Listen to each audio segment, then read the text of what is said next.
کہ دنیا کا کوئی شخص اللہ کی رحمت کو باؤنڈ نہیں کر سکتا، اپنے اختیار میں نہیں لا سکتا، اور دنیا کا جو شخص اللہ کی رحمت کو اپنے اختیار میں لانے کی کوشش کرے گا، اللہ دنیا کے اندر عبرت کا نشان بنا دے گا۔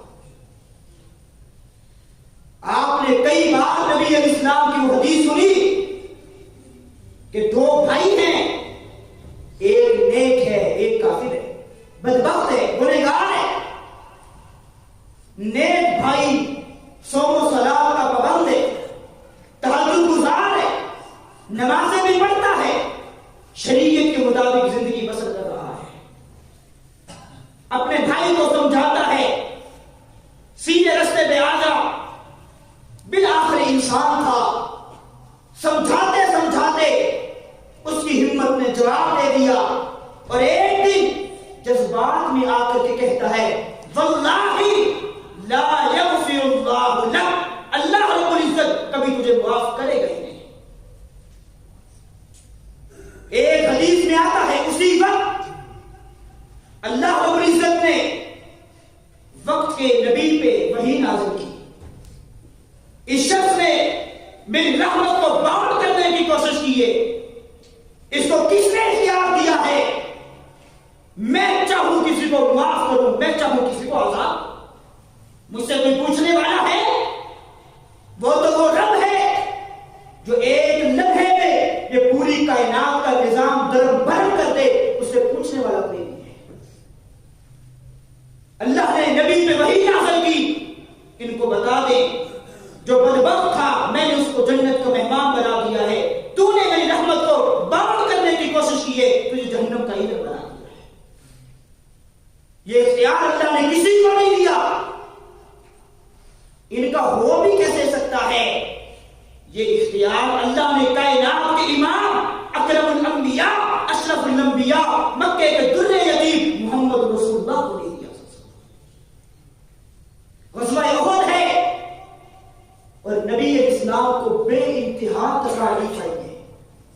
ایک ظالم اٹھا، نام اس کا بڑا ہی پیارا ہے، کون ہے؟ عبداللہ بن شہاب۔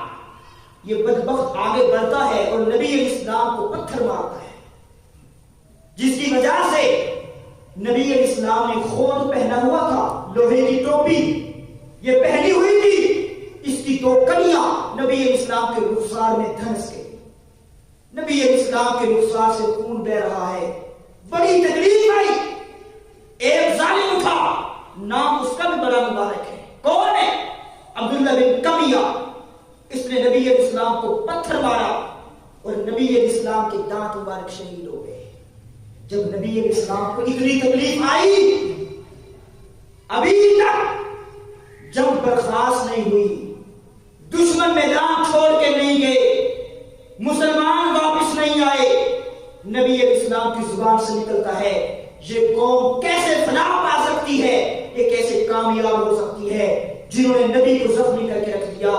ابھی تک حالات نہیں بدلے، مسلمان جنگ کر رہے ہیں، جنگ کے دوران جب اللہ نے دیکھا اب میرے پیغمبر نے یہ بات کی ہے، اسی وقت اللہ نے قرآن نازل کر دیا، اے میرے پیغمبر لیسا لک من الامر شیء او یتوب علیہم او یعذبہم فانہم ظالمون۔